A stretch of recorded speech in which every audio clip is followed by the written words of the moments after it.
အားလုံးပဲမင်္ဂလာပါရှင်ချို cooking channel မှာပြန်လည်ကြိုဆိုပါရရှင်ကျွန်မဒီနေ့ချက်ပြမယ်ဟင်းလေးရတော့ဂေါ်ဘီကြောချိုလေးကြော်စားကြပါမယ်ရှင်အားလုံးပဲ like ပါကြည့်ရှုပေးကြပါဦးနော်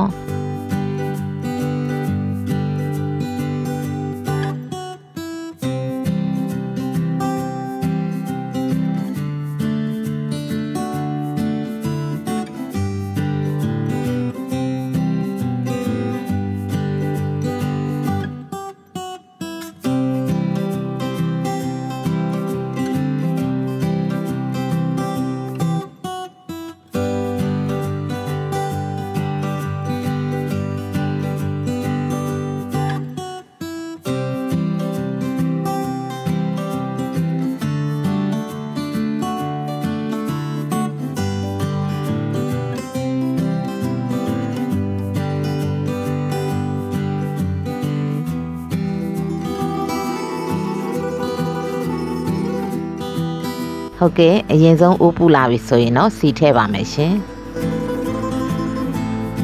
စီပူလာပြီဆိုရင်တော့ကျွန်မကြက်သွန်ပြူထည့်ပါတယ်ရှင်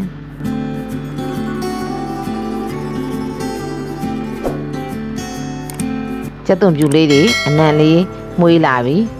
နီးလာပြီဆိုတော့မှကျွန်မဘဲဥထည့်ပါမယ်ရှင်ဘဲဥနဲ့ကြော်ပါတယ်နော်ဘဲဥအစာကြက်ဥလည်းသုံးလို့ရပါတယ်ရှင်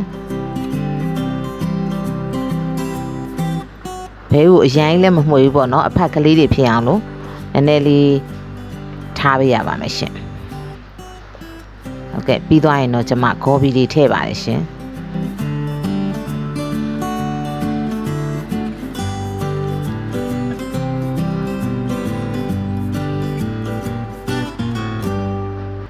ဟုတ်ကဲ့ပြီးရင်တော့သေချာလေးမှုေးပေးပါမယ်ရှင်ဂေါ်ဘီကြော်လေးရလဲသူကကြော်စားတဲ့ခါမှာထမင်းမိန်ပါတယ်เนาะဘာလို့ဆိုချိုလေးနဲ့လေစားရတာစားလို့ကောင်းပါတယ်ရှင်ပြီးရင်တော့တရုတ်ငပြားကြီးအကြီးကြီးထည့်ပါတယ်ရှင်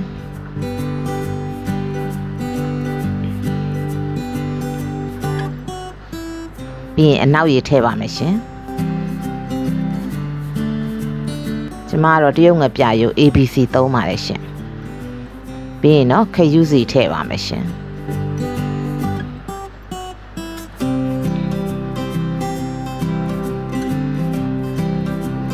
ပြီးရင်တော့တေချာလေးနှံ့အောင်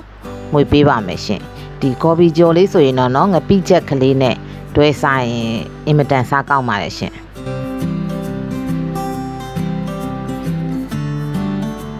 ပြီးရင်တော့ငပြားရီထည့်ပါမယ်ရှင်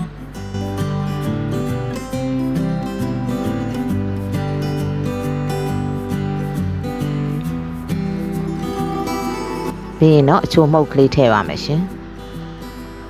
ပြီးရင်တေချာလေးကျမတို့မှုေးပေးရပါမယ်ရှင်ဟုတ်ကဲ့ဂေါ်ဘီကနည်းနည်းအရေထွက်တတ်တဲ့အတွက်ကြောင့်ပေါ့နော်ကျမတို့ရေလေးခန့်အောင်လို့နည်းနည်းလေး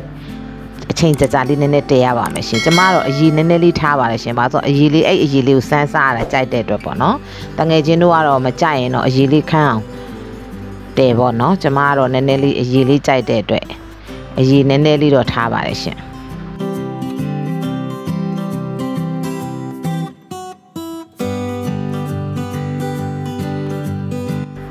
ဟုတ်ကဲ့ရေလေးနည်းနည်းလေးခမ်းပြီဆိုရင်တော့ကျမတို့တေချာလေးပြန်ပြီးတော့မှုေးပေးရပါမယ်ရှင်အခုဆိုရင်တော့အရသာကောင်းမွန်နဲ့